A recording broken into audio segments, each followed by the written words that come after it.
Well, hello, everybody out there in Conversation Land. I know you're looking for Dr. Linda. She's here, but she's not here in the same capacity she always is. Today, it's her turn to be the guest, and it is in Conversations with Linda. It's Kickin It with KJ. Hold it now.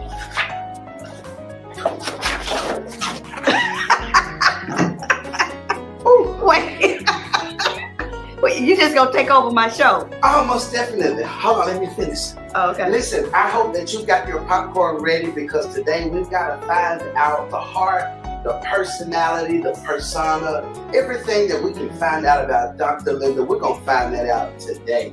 And you know what she'd always say, I'm ready for a good conversation because you know I like to have a good conversation. Listen, Dr. Linda, are you ready? I guess. I mean, you have just taken over my show. Oh, we kicking it. I don't cross my legs too much, but we kicking it. Okay. All right. So we're now in this camp. I'm still helping you out. Oh, you with me?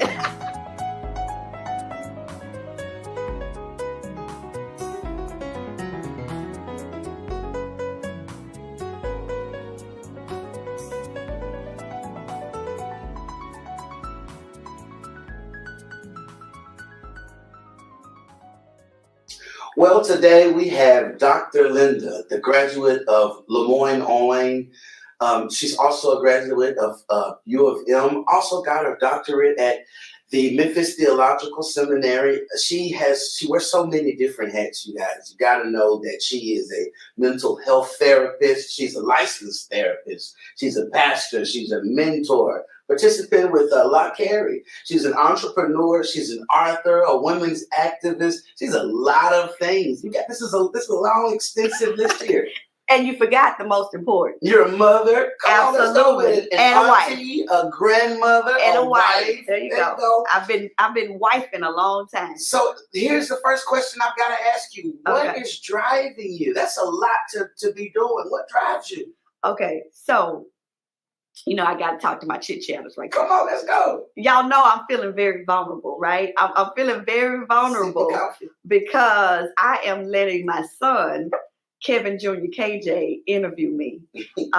But this is also a treat because you'll know. But by the end of this show, you'll know his hilarious, humorous personality and his quick mother wit. You'll experience all that. Okay, here we go.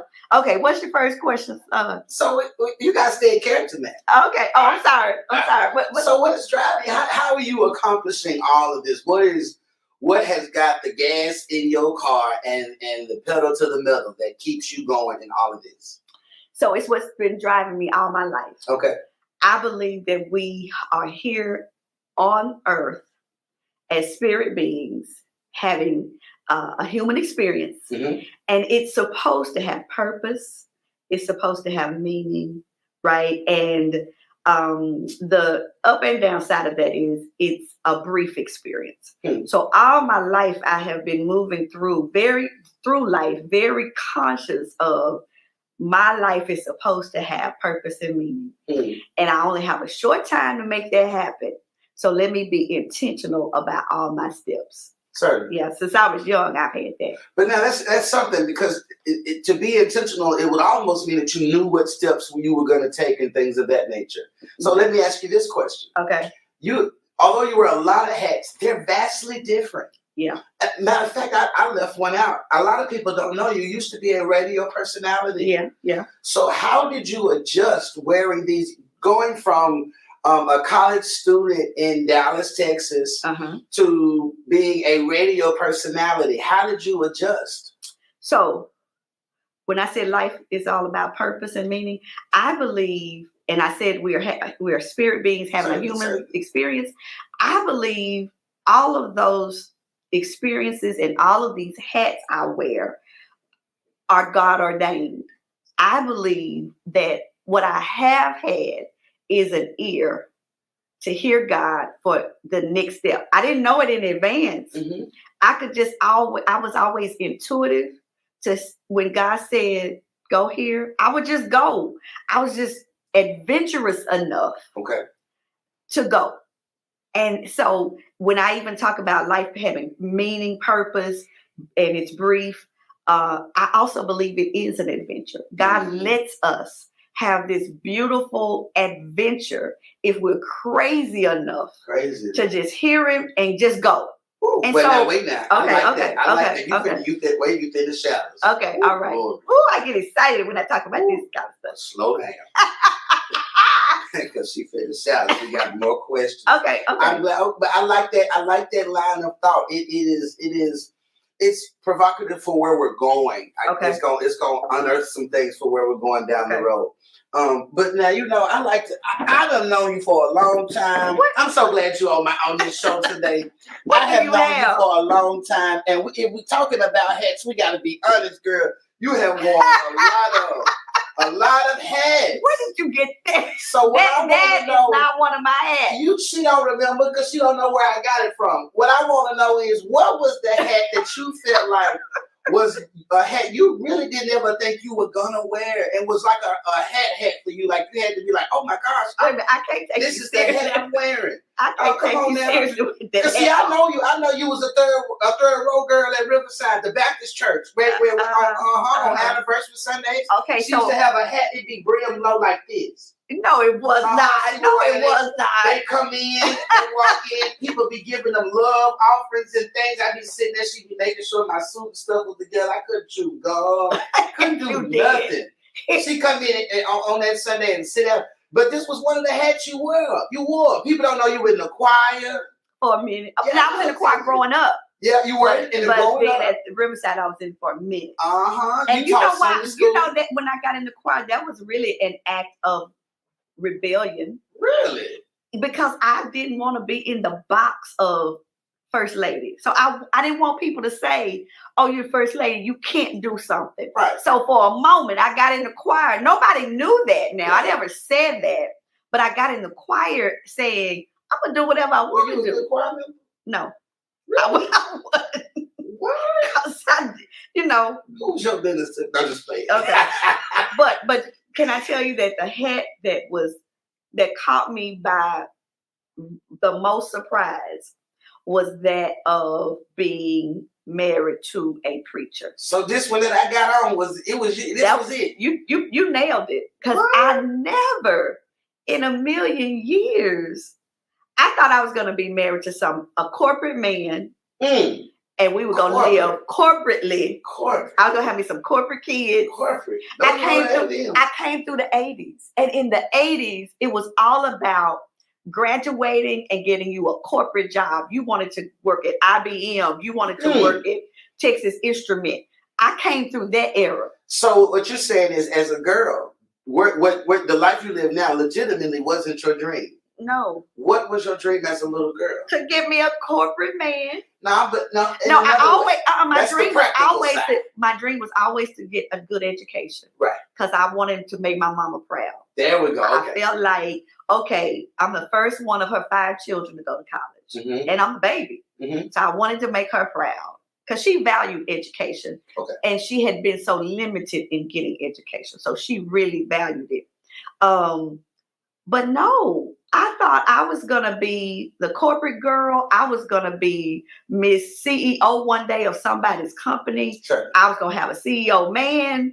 I was going to have the big house. Now, I got those kinds of things, but didn't go the route I thought I would have gone.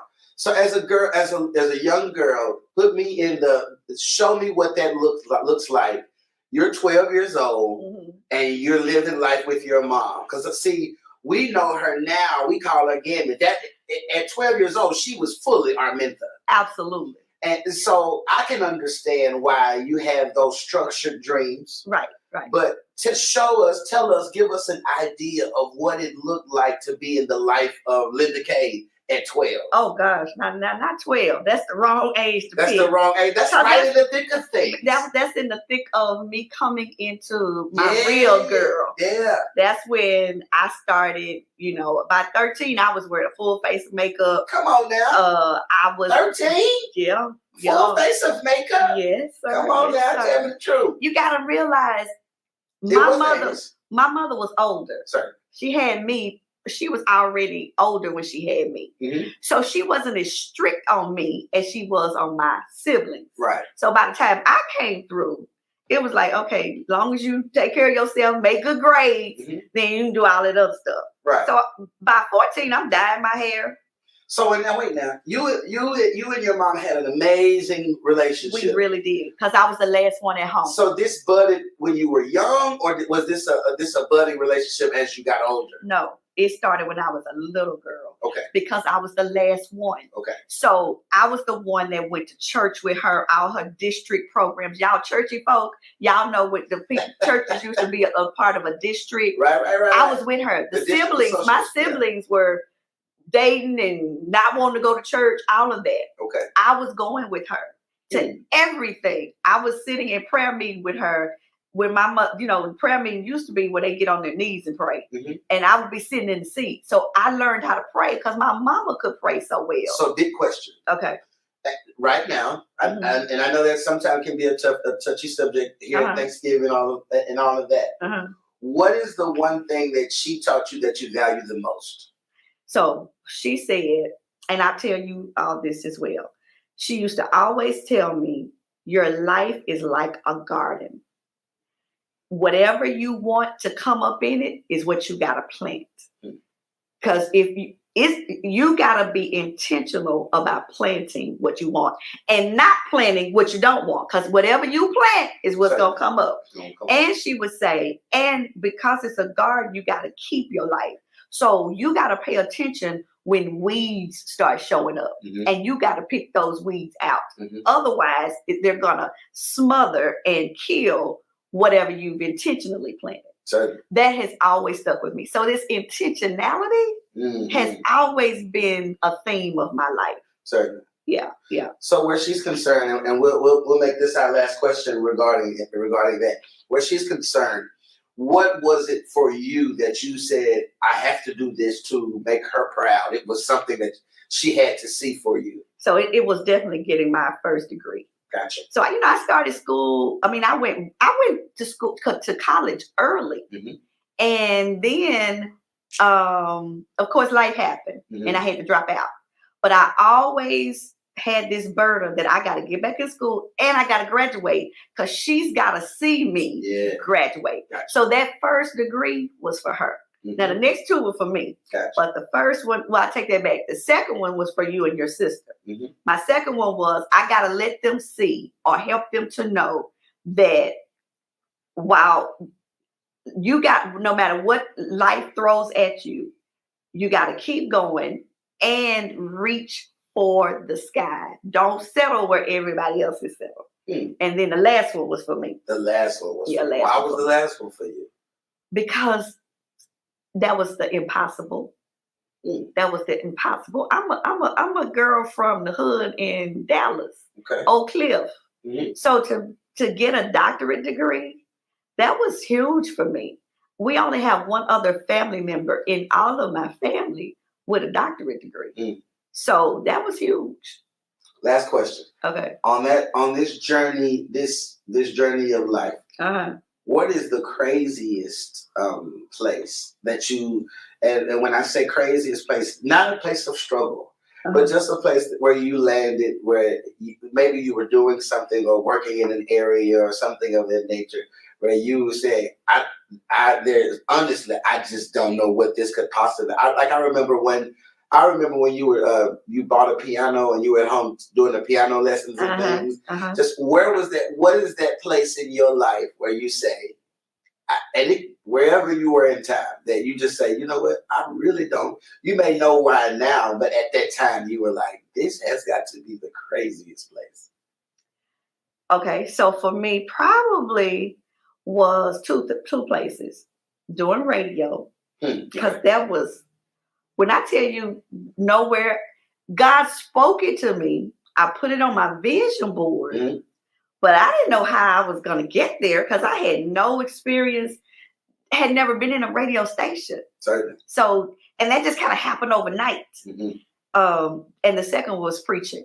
I didn't grow up seeing women preach. Right. So how I get in the pulpit, and there are still some days now, I'm in the pulpit preaching, and I'm having this deja vu, this epiphany, it's all in one of I'm actually standing up here preaching. Really? Yeah, I still have that. I Wow. still have that. Mm-hmm. Yeah, and so I feel like my life has been so adventurous, but it was all been God ordained. Mm-hmm. And I would have missed it had I not had the courage to feel the fear and do it anyway. Because I've done most things afraid. Most things afraid. I got married afraid. I went to school afraid. I preach afraid. There's never a time when I'm just in a zone where, even during the show, I had to find a comfort zone because I do most things saying, because fear can be a great motivator. Certainly. It's not something you need to run from all the time. Right. It can really, because what you're really feeling, if you allow it to be, is just adrenaline. Certainly. So if you let it feed you in a positive way, then it gets you on your toes, right? It makes you bring your A game. That's right. Otherwise, it's gonna paralyze you, and kill you. But anyway, well, we are having an amazing conversation with Dr. Linda today. We got to take a pause for the calls to pay some bills, but we are going to be right back. I'll see you in a minute. Y'all hear this?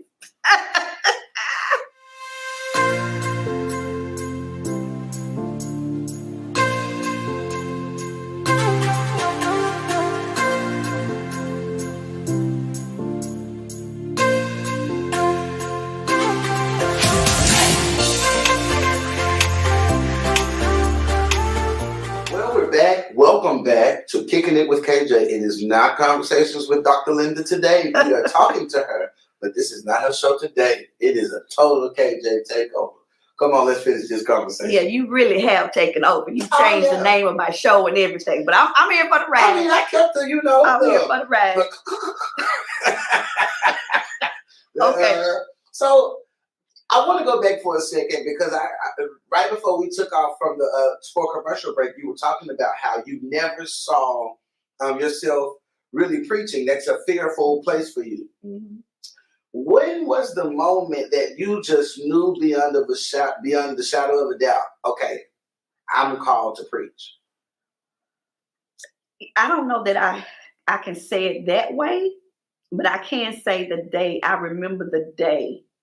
I'm gonna sound real churchy. I remember the day. I remember the hour where I said yes. I had gotten back into school to get my master's degree at U of M. Mm-hmm. So I had been hearing the call, like not an audible thing, but I've been hearing this call of God just really on me about you gonna take this leap, right? Mm-hmm. Well, then I got back in school to get my master's degree, and I was driving over to the school. I had just gotten back in school. I mean, it may have been like the second week. And I was driving over to the school. I was over on Southern. I was driving down the street, and I was talking to the Lord, because I would talk to the Lord like that in the car. I was like, God, how am I going to be a preacher? I'm over here at the U of M to get a master's in counseling. Why? I mean, what does this have to do with preaching? And I'm so far off track. I'm going to school for something totally different. And I could hear God. Now, this when it did almost sound like an audible voice, right? Mm-hmm. And maybe it was just so loud inside of me. Because I said to the Lord, I feel like I'm living in two different worlds. I got two different worlds that do not have anything to do with one another. Because now I've been in school about a week or something. Right. And the Lord said, they will come together in the end. Trust me. These two worlds will be one world for you. And I settled that day riding and driving in the car. I trust you, even though I don't know how you're going to do it. I trust you. And I never questioned it again. Mm-hmm. And then when I look at myself now as a pastor, so much of what I do has counseling in it. Certainly. Not just when I'm one-on-one. Preaching. Mm-hmm. My preaching bleeds counseling, mental health. I remember when the Lord spoke to me about going to get a master's in counseling. I was sitting in church one day. So back up beyond that day when I was driving. I was sitting in church one day, and I've always had been a prayer girl. I've always had a heart for prayer and praying for people. And one day it was like I was watching a movie, and the Lord was showing me all of these people who were in such distress. And he said to me, Linda, prayer is just the opening for the healing that they need. Not that they don't need prayer, but they need what I want to give them, that if through them praying to me, the answer comes in a variety of ways. And I want you to destigmatize mental health for the Black church, because people are shouting over, praying over, crying over really mental health, emotional issues. And there is an answer if they let me answer the prayer. But there's such a stigma in the Black church because we think, oh, if you go to counseling, that means you're crazy. If you got to take an antidepressant, it means you're crazy. And we all just a little crazy. We're all wired differently. But we do live on the spectrum. And I know this is not the question. And if you say I'm taking over the show, I'll dial this back. We're listening to you for a second. If my dad, who had been an alcoholic all my life, who started drinking, listen to this. My dad started drinking at age 9 to deal with the fact that his mother died when he was 7. Older people would let him drink. He was always big for his age, and older men would just let him drink. But if he had counseling and therapy, if he understood his grief that then evolved into his alcoholism, his life would have been better. Our lives would have been better. We would have stayed a family of 5, right? But that didn't happen because nobody got that kind of help. You only went to a doctor when you were bleeding or you were having a heart attack or something. Nobody looked at issues from the neck up as something that could be healed, resolved. So, now, as we talk, I tell you this all the time, but you're a tough girl. Would you say so yourself? I'm whiskey in a teacup. How did you get so tough? Like, what was the first fight you had? Do you remember? That's so funny. The first fight I had. I don't remember the first fight I had, but I do know I had a lot of fights with boys. Really? Girls, I was intimidated by. Now that's something. I know. Girls fought differently than boys. Boys, you gonna swing it out, duke it out, and then y'all gone on. Now I know that's not the day that people live in now. Folks shoot and kill and all that. But back in my day, you just had a good fight, and then it was over. So what did the girls do? Girls was so catty, and I was never catty, and so I was intimidated by that cattiness. I had a bully in 5th and 6th grade. Okay. A girl. Because I didn't know what to do with catty. I didn't know what to do with a girls telling all the other girls not to play with me. And all the other girls wouldn't play with me. And I hadn't done anything to them. So I'd play with the boys, but then I'd be fighting the boys, but then we still all be cool. So maybe if the little girl that if she just wanted to fight you, y'all would have been fine. But I don't know, maybe, but I don't know that I knew that. I don't know that I knew that. And I'm going to tell you that when you say, where did the toughness come from? I told you, I started out at 2836 Overton Road. That's right. Oak Cliff, the Butterbeans. The Butterbeans. My mama worked. And when I say work, I mean, she went to work at 7-something, 8. She didn't get home to 6 or 6:30. So I was the latchkey kid who had to let herself in. My siblings were so much older. My youngest brother is 10 years older than me. Right. I had to walk home. Walking home in the hood, in the projects, it's all kind of stuff going on. Certainly. Right? But I had to keep my wits about me because my mama had the expectation that you're going to go home, you're going to let yourself in, you're not going to let any strangers in this house. You're going to do what I tell you to do. So I think that drilling, having to grow up fast, having to start, now, of course, when I was about 11, we moved out of those projects. Yeah. But my most formative years was not in the brick home in the nice neighborhood. Yeah. From zero to 10, it was watching folk get shot. It was seeing girls get pregnant. It was seeing people on drugs. And I'm young trying to process all of this. And it wasn't just outside. It was in my house. I had a brother that got on drugs when he was about 15, 16. Sister got pregnant at 15. I love them all, and it's no big deal now. But I'm so young, trying to understand life. Certainly. You know that little boy in Soul Food? That was me. Yeah. Like, what are these grown people doing? We got it Sunday too. You know, but together we are fish. KJ knows so many lines in movies. He knows these lines in these movies like crazy. Okay, come on. All right. So this, I know you, so I can say this, but tell us, does the personality of you really match the persona you carry? Like, conversations with Linda, you are this talkative person. You're Dr. Linda. You're this pastor.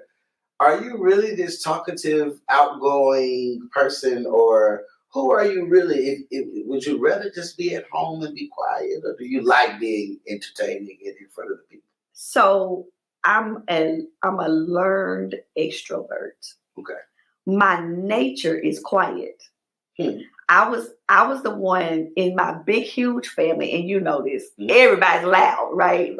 When you come in the door, you better have a voice, because if not, you're going to get lost. So I was always the one that was quiet. But I learned how to be an extrovert to survive the family, to survive being a pastor's wife, because you have a lot of people coming at you that you got to speak to, and you got to be nice to, and people just automatically want you to get up and speak, say something. And, and I grew up in church, and I had to talk in church, right? Back then they didn't have children's church. You were in with adults. And so you had to get up on program in front of adults. So I learned to be an extrovert. And there's a part of it I really enjoy, because I love people. Okay. I love talking with people. That's why I got conversations with Linda. Certainly. But I learned to deal with my anxiety about dealing with people.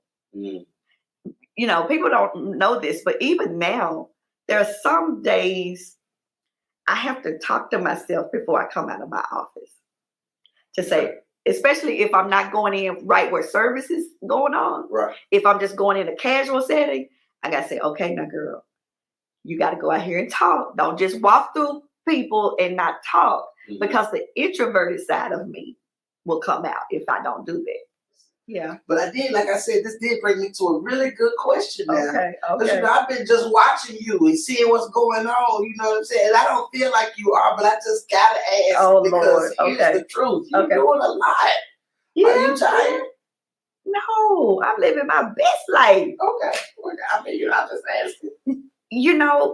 I am committed to living every expression of myself. I feel like I have paid my dues with being a wife, a mother, and I will forever be those things. But there was some other desires that I had, and the Lord is allowing me to live those out. And I love that, because I'm not living with regret. There's a saying, and I don't know if it's Eleanor Roosevelt who said it, but they said, you're never old until your dreams become regrets. And I didn't want my dreams to become regrets. So I'm committed. I'm intentional about, if there's something living inside of me that I want to do, it's not about being better than anybody else of doing it. Certainly. It's not even about doing it for a long time. But can I live out that expression for however long it is? See, I don't think you have to do the same thing for the 30 years. Right. Yeah, there's too many things, too many pieces to you, too many facets of you. I agree. To be limited to doing one thing your whole life. Certainly. I don't like talking about regrets. I believe that when you begin to, like you said, when you begin to regret things, it is as if you have run out of time. Yeah. So That's good. I do not. Write that down. That'll become one of your sayings. Certainly. That's become one of your sayings. What did Eleanor say? How did Eleanor say it? That's how I feel. So I would never ask you if there was anything you regret, because again, I just feel like you got all the time in the world. But what I do want to know is, what promises have you made to yourself, individually, that you said, you know what, I'm doing this. What is it that you're still holding on to? And I'm saying that because I know you're a dreamer. I'm a dreamer. So I want to live this next half out of my life financially flourishing. Okay. Right? I know what it's like to live in poverty. I know what it's like to live with just enough and be, okay with that. Yeah. Now I want to live the rest of my life out financially flourishing, because there are some big things I want to do in my life. I want to know what it's like. And I have had little experiences with this. I want to know what it's like to help someone go to college. I want to know, and I've done that. And I haven't even told people that I've just written checks to say, hey, I hope this helps you out. Right. But there are other things. I want to fulfill my dream of giving away a car.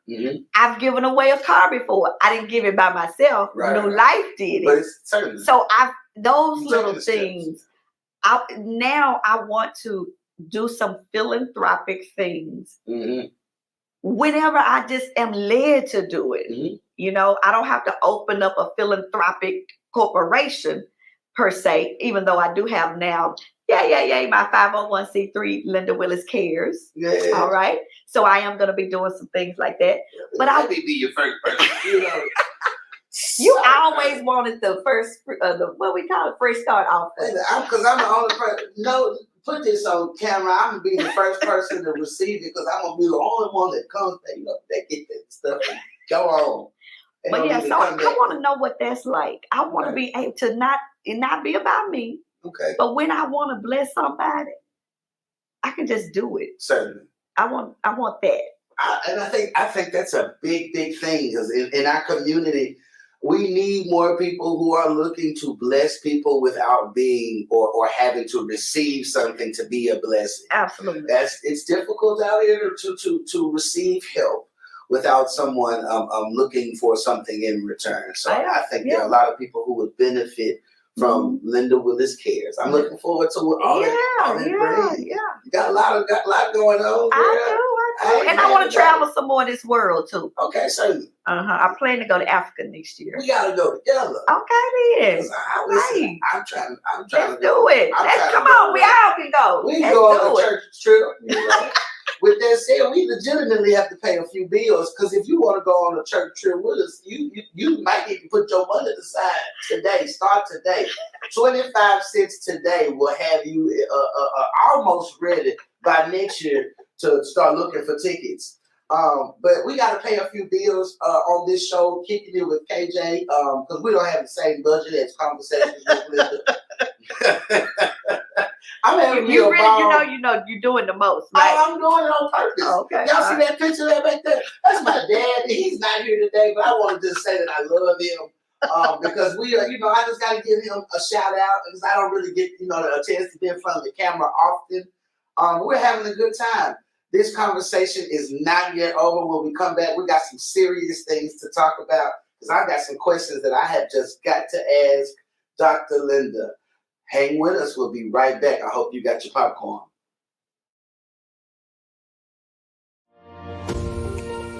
I'm Victoria Brown with Force Success Realty. I am an affiliated broker here in the city and surrounding areas. If you're looking for that perfect home, I am the key to your new home. Thinking about selling? Give me a call at 901-864-3990. If you're on the fence and don't know if you're able to buy, it's a perfect time to give me a call. I will help you out. I will connect you with those individuals that can help you get into a new home. I'm standing by. And again, my number is 901-864-3990. You can also reach me on the World Wide Web at www.victoriabrownrealestate.com. Look forward to speaking to you soon. Well, we're back. We have had an amazing time here with Dr. Linda on Kicking It with KJ. You heard it right. It's not Conversations with Dr. Linda today. I have had the opportunity to ask her a lot of questions.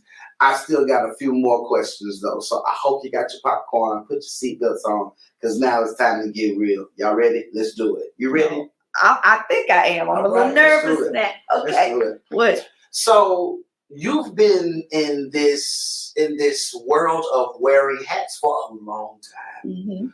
Mm-hmm. What would you say was the hardest hat for you to wear? Dealing with people. We talk a lot about the dog that's in you Mm-hmm. when it comes to handling tasks, but you also spoke about as a young girl how certain cattiness was intimidating for you. Mm-hmm. I know that you had to deal with a lot of catty women when it came to being a pastor's wife and a first lady, Mm-hmm. and then you are a pastor preacher in a male-dominant world. Mm-hmm. So, what would you say was one of the hardest moments for you in all of this weaving through, or in this journey for you? What was one of those hardest controversial moments for you? So, you know what? It was being a wife of a pastor, Mm-hmm. because I could always fight for myself, Mm. but I never wanted to do anything that embarrassed him. Yeah.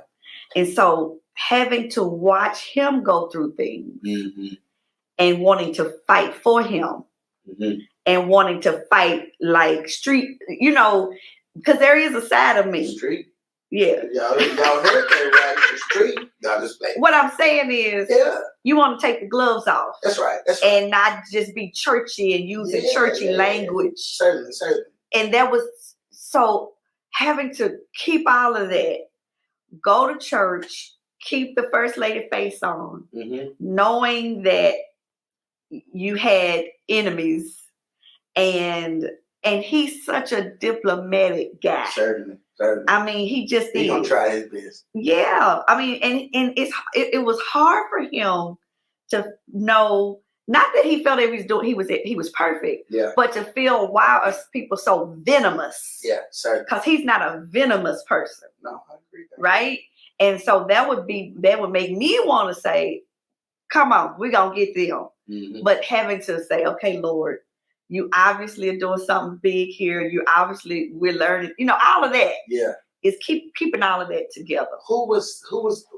And I'm certain there are more than just a few influential people that kept you going. But who would you say is one of the most influential people that kept you going? Not just in that time, but on this journey. It might not just be a woman. It might be anybody. But who was that person? So I first have to call her name Sheila Bailey. She was in Dallas. Because his first church, when you're pastoring and you're 23, 25, 26, you're young. Yeah. Right? Yeah, you're young. And so I'm 5 years younger than he. So think about that. If he's 26, I'm 21. Yeah. Right?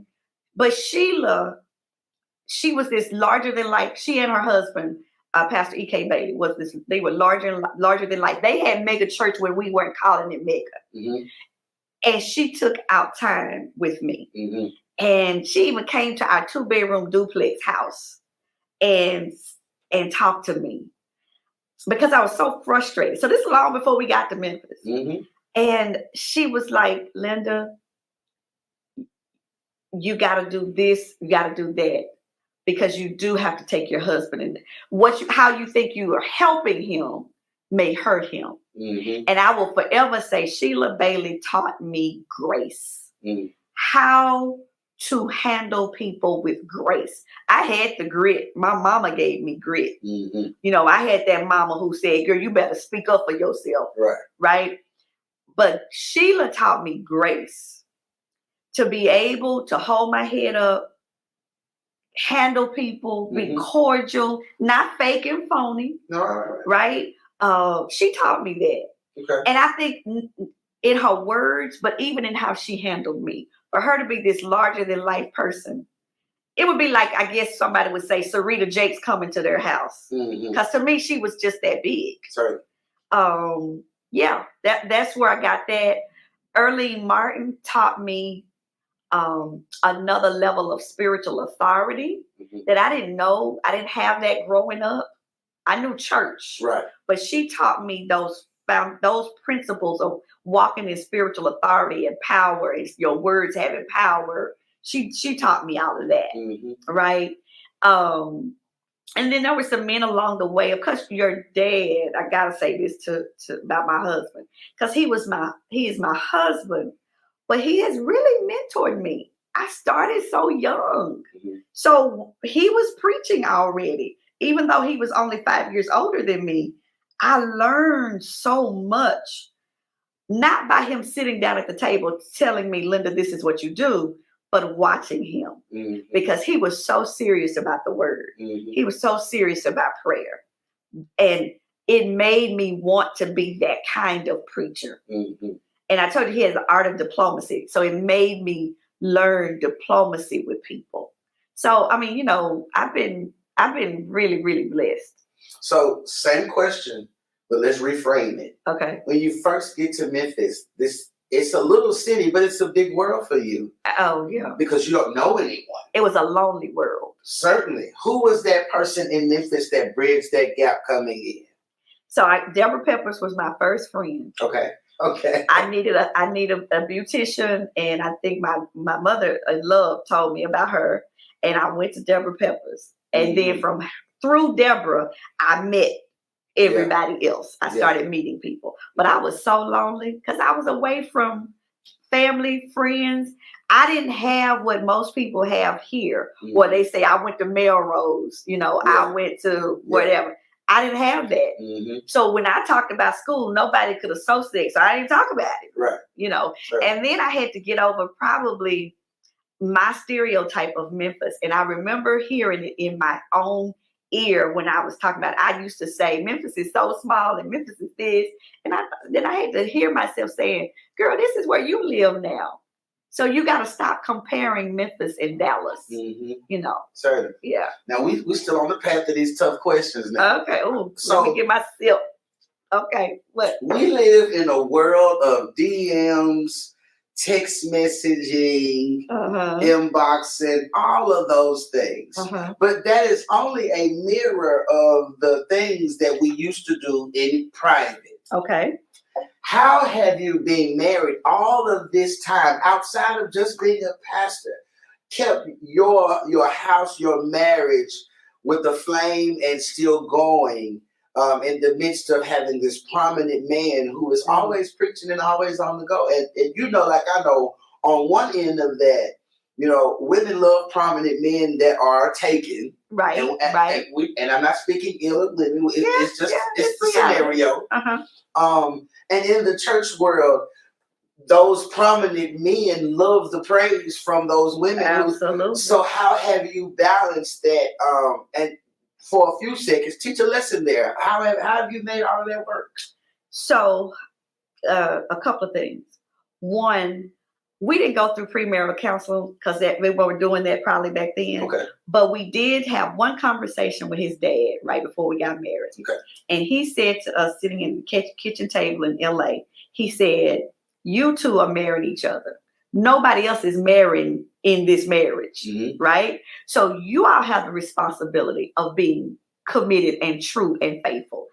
Other folk are going to test this marriage, right? They're going to try to infiltrate this marriage. But the commitment is between the two of you, right?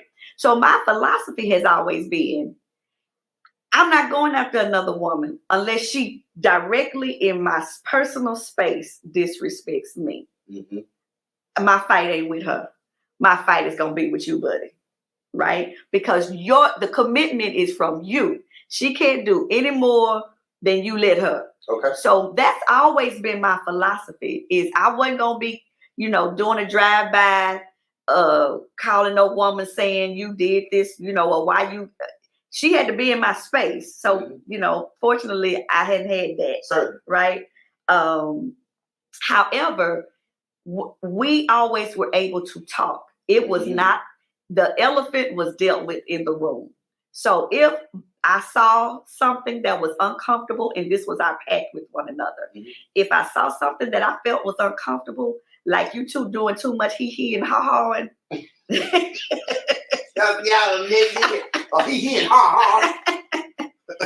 if I felt that hug was just too close, but I'm gonna say something. Because I think that's where it starts. Because one, you're I'm gonna say my husband, your dad. He's a very people loving kind of person, right? Certainly. Very relational. I had this. You got it too, right? Right.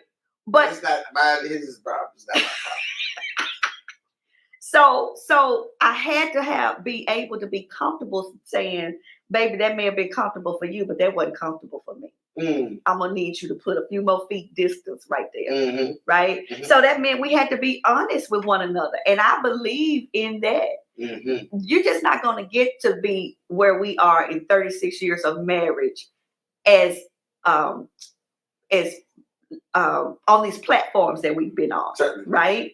That you're not gonna have women who gonna try you, and men. So I've had to, even preaching, I travel preaching. Right. So I'm always making sure that I am careful not to give off the wrong impression, not to begin to establish relationships where we confide, all of that. And, we started real young now. Keep that in mind. Certainly. So being true with one another has always been our saving grace. Where I could say it. Because if I couldn't say it, then I would have had some problems. Certainly. If I had to just swallow it, oh no, we wouldn't have made it. We wouldn't have made it. Now you enable two of us, it's me and Kelly. I always group Quincy into our two. Right. Because he grew up with us, so I feel like, he a part of our, we grew up with him. So Quincy is my sister's son, our nephew. Certainly. So how do you feel about all of your kids are grown now. You're at the place where you're a grandmother.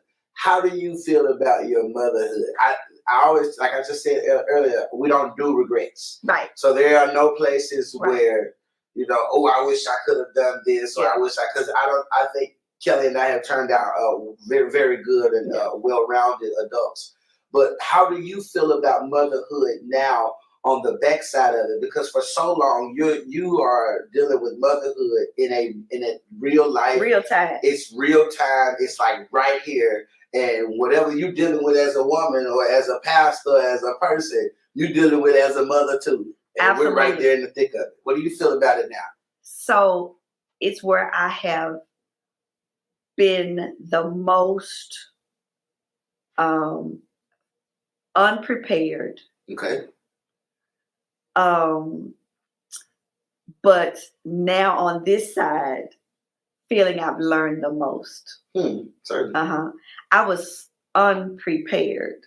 I was still figuring out what came before me, rather than looking at what was coming ahead of me with my children. I was trying to figure out my own connections with my mama, my daddy, my siblings, all of that. And then I'm having children. And I don't think I did as much studying like I could have. And so now I'm learning the lessons, hopefully trying to pass those on to you all to say, hey, this is how you do it. I mean, just you and I. You are creative. I didn't know how to mother a creative. Certainly. So now I'm learning and hopefully passing it on to Kelly, because she's got Harper, who was a creative. Certainly. Yeah, but it's a joy with you all as adults. And the reason it's a joy is because I get a chance. I don't know if everybody has this with their children, but we all have a relationship where we talk about some of everything. Right. And I mean, we pull it apart, put it back together. We, all of that. And it's a joy because I get a chance to experience you all as adults, how y'all see life and how you all are processing. Mm-hmm. So, I mean, yeah, it's good for me. Last question, and then we got to get out of here. What is on the horizon for Dr. Linda? What's next? So I definitely want to travel more. Okay. I want to do that. And I don't mean just travel vacationing. Mm-hmm. I want to speak and preach in some other places. Okay. I want to preach in Africa. Mm-hmm. I want to preach in Europe. Certainly. Okay, so those are my two top. Mm-hmm. I want my own television show. We gotta take Kickin It with KJ / Wait a minute. Conversations with Linda now playing. How did we get this right? But I do. We gotta go global, Yeah, I want my own television show. I've had that prophecy so many times. And I keep saying, well, Lord, maybe you're prophesying that to me because you want to keep it on my mind. Because it's not necessarily something I have to do. Right. But I've had that prophetic word so many times. So I don't know if that's the Lord just keep nudging me to say, don't forget this. Mm-hmm. Don't forget this. Another book? That's hard for me.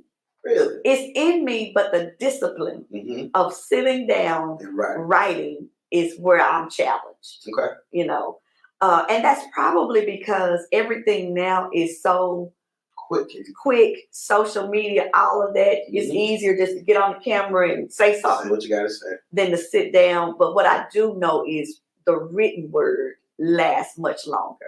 Yeah. And so I gotta do that. And as I said, I want to financially flourish. I want to be a millionaire before I leave this place. No. Not a millionaire to buy another house and all that, but there's some things that I want to do that and not to say I can't do them without the money, but 1 million ain't that big of a deal these days. Right. So I figured I could hit 1 million at least. Oh yeah, you can do it. You can do it. I ain't gonna tell you this, but you can do it. Okay. So listen, we've had an amazing conversation with Dr. Linda today. I hope you stick around because what they don't know, what you don't know, what a lot of people don't know is they're going to give you a few extra minutes and we're going to ask some other questions that normally we would never get to ask Dr. Linda. We got to figure out what she's going to say and what she thinks because there's some stuff that we just don't know. But it's that time where I've had a great time, but it's that time where I got to give it back to her so she can give you some information so that you know what's happening in the life of Conversations with Linda going forward. I love y'all. I'm glad y'all love Dr. Linda, and I'll see you soon. Have a great time. So listen, I hope that you all enjoyed this as much as I have. Just KJ is so gifted in so many different arenas. He can sing and all that good stuff. But maybe he's a next budding talk show host. Looks like it, right? A podcast or something. But this is the end of our season. Yes, it's the end of our season. No, it's bittersweet. But we're going to take a little hiatus and give you some time off for the holidays. Give us some time off. We're going to pop in from time to time to just talk about maybe do some holiday stuff. But we want you to go back, look at the previous episodes if you like, share with other people. Y'all just heard me confess to KJ that I want my own TV show one day. So y'all can help me make that happen by sharing this show with other people. All right. Have you enjoyed this? It's been wonderful. Okay. I heard Pop saying he's preaching. It's been one difference. You were really polished. I want you to know. I was really impressed. Okay. So, y'all enjoy your holiday season. Be safe out there. Make sure that you love on people. Time is brief, right? Put all that negative, all the argument, all that aside. Enjoy the holidays. Breathe. Let that stress out and just enjoy each moment of your life. I want you to tune in each Sunday evening after when we come back, rather. There you go. I was about to say When we come back, 'cause all I'm saying is I don't want them to forget us. Don't forget. Right. Don't go nowhere. But each Sunday evening, we're going to come back at 7 o'clock each evening and do our pre-chat, all that stuff. Well, KJ, it's been good. I've had a great time. Okay, so you said we're going to do some stuff for We got this. a few questions that we got to ask, so stick around. We'll see what happens. Oh, we're doing like after the show? Oh, it's kind of like a VIP session. We got to pick up brain. We got to pick up brain. Okay, y'all. Have a good one. I don't know where we're going next. Okay. Love y'all.